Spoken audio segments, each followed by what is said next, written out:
Okay, ladies and gentlemen, so we're going to start writing this set of notes. In this class, we do use Cornell notes, and usually by the end of the year, we'll have about 30 sets of notes, including topics, elements of art, principles of design, and we'll also study artists every couple of weeks. One of the things I want you to know by the time you leave this class is, some of the most famous artists around the world. If you don't know who Vincent van Gogh or who Leonardo da Vinci, are, then you will by the end of this school year. So we're going to start at the very top. So starting up here, we'll work through this together.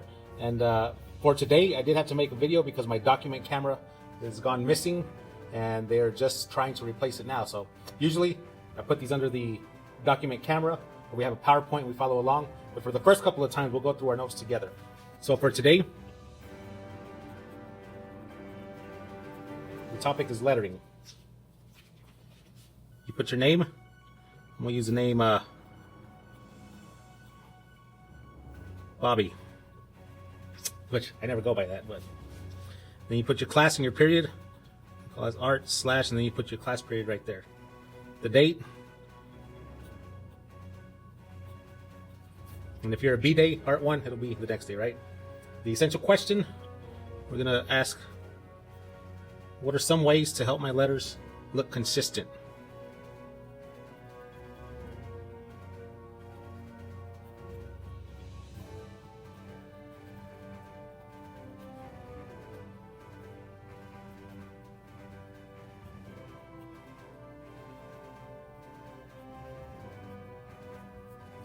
And that'll be the heading. So usually when I'm writing notes, I like to be colorful, and for this set of notes I grabbed 4 markers, and what I like to do is in between each idea or each little chunk, I'll switch colors.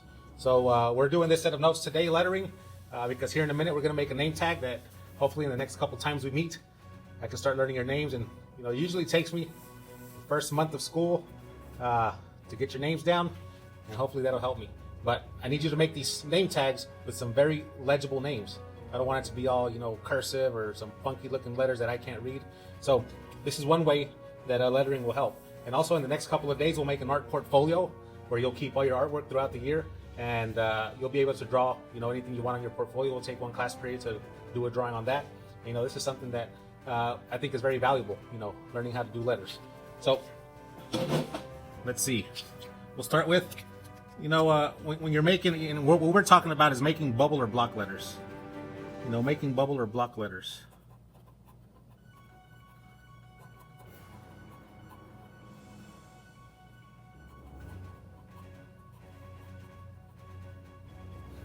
So the best way I can say or try to explain this. Grab this pencil is by thinking of a stick man. So a lot of people are here, man, I don't know why I'm in art class, I can barely draw a stick man. Well, same thing with the letters. We're gonna think of like your regular stick letters, like for example an S or a W. Stickman, stick letters. We're gonna think of those as the bones. And in order to make those letters into bubble or block, which is just making them wider, all you're gonna do is add a little bit of meat to the bones. So, for example, this stickman, if I was to go around him, all the way around, come down, and just kind of stay about the same distance away from that stick or the bone, then I could, when I'm done, erase the bones and be left with a nice outline. Same thing with this letter. For example, if I have, if I stay away from the bone at a consistent rate, then at the end I can get rid of the pencil or the bone and be left with a nice bubble letter. So that I did nice and rounded. If you want more of a block letter, then you would just have nice rigid edges. So instead of being rounded, you would stop at each conjunction and make a nice point. That's the difference between a bubble and a block letter. So let's say that you have another type of letter, like for example, more of a graffiti type letter. Hey, you can do the same thing. Just go around it, and you can make it a little bit more different, not precisely staying the same amount away from the bone, but you kind of get the idea where you're just kind of making that stick a little bit thicker. So that's one what we would call adding meat to the bones. So here in our notes, we're going to put making bubble or block letters. Add meat to the bones to make bubble to the bones to make bubble or block letters. All right, and like I said, if you're drawing, you would start off with the pencil, and then once you're done, you can take your eraser and get rid of that and be left with your finished product. All right, next thing. So the next hint I have for you, we're gonna say use guidelines.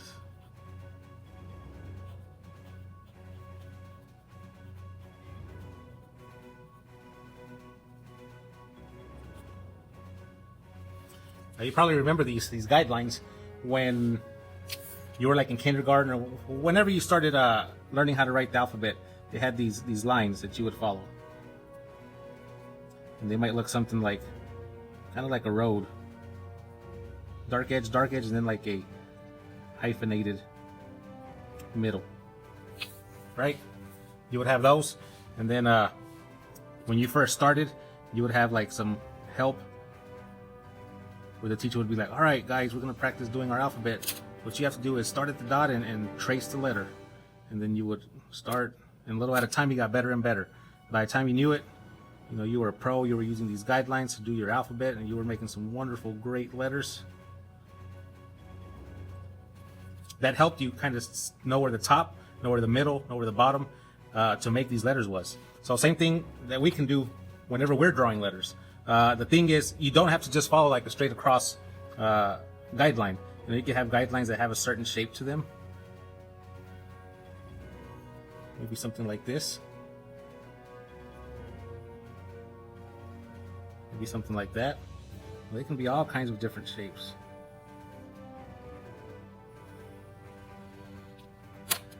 And you can use these to help you make some letters. Now, once you get to a point that you've been doing this for a while, you can kind of do what I do and just, use your guidelines and not even go with stick letters, but just, start in here and do your final letters. That's the good thing about using guidelines. Just like anything else, with practice, you can get better at this.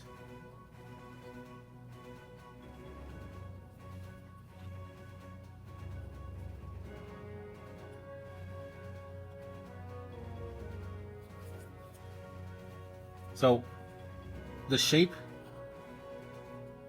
of my letters is determined by my guidelines. And once I get done, just like the stick, the bones, I can get rid of my guidelines when I'm done using them.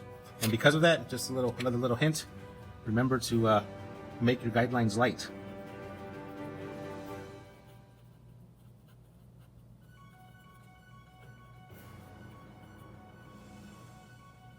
That way, you can erase them when you get done.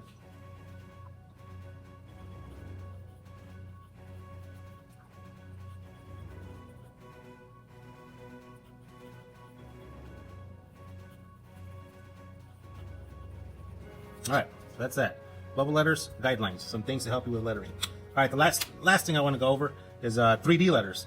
Now, some of us have seen how some people add a third dimension to letters, making them look a little 3D. And I'm going to try to see if I can explain this to you in a simple way. 3D letters. You make angle lines.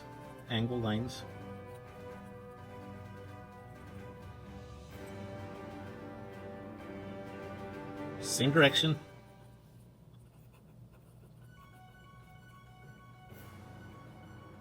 And same size.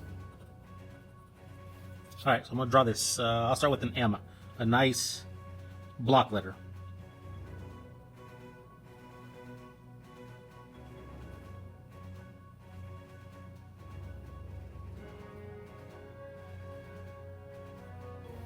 All right, so we're talking about angle lines. you're trying to pick a direction, what way you want that, like the third dimension or the depth, the shadow, whatever you want to call it, what direction it's going. Top left, top right, bottom, you know, whatever. I'm just going to go to this up and to the left. So when we're talking about angle lines, we're working off of corners and we're working off of edges. So there's my first angle line. And what I'm doing is I'm looking for corners and I'm looking for edges. And if I made that one that size, the first one, the rest of them I want to do the same.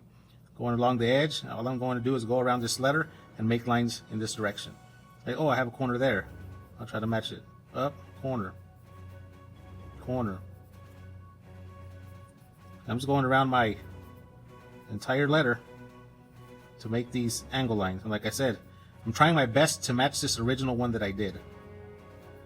Okay, so that's all my angle lines. Now, what we're going to use all the ones that are on the outside of the letter. These ones that are on the inside, we will not use, because if it's a solid letter, we won't be able to see it. We're just going to use these out here. Next step is to connect the edges, and you're going to mirror the original letter. So all it is that, connect the edges, and this one kind of goes there. You can kind of use it to help you. This one would go there, but you wouldn't see it, so it just stays there. And that's how you would make a 3D letter. Now, the ones that are more like bubble letters, those do take a little bit more practice. I'm going to do a letter S, you know, just to show you with all the little curves.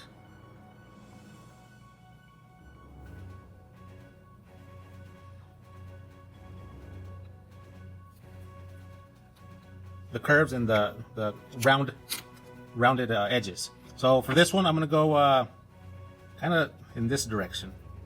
So like I said, I'm going to start here in the spot and just, you know, I'm going to go right here. Pick an angle line this way. I'm kind of going this way, and for rounded and bubbly letters, and I'm looking for edges. And all I'm trying to do is I'm trying to match the original angle line, and that'll help me figure it out. Now for this one, we're going to try to connect these edges.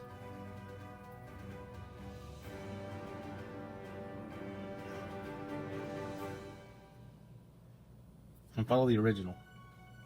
Like I said, for bubble letters, it's much harder. It just takes a lot of practice. Alright, so that's how you would do those. Alright, the last thing I want to show you is same thing with, you know, a lot of people like to draw, and I used to like to draw these when I was younger. And one of the things I'd be like, man, how did they do that? Then someone showed me, and it's the same concept as angle lines. I'm talking about drawing like a three-dimensional car or truck. So if you have a truck, you can kind of draw the side view. I'm drawing a very simple one, so you can kind of just see what the idea is. You know, if you can draw angle lines off of that, off the edges, and going in, making them all the same size and same direction, then you can have a three-dimensional looking truck. So I'm just going to go there, and off of each corner I'm going to try to draw same size, same direction.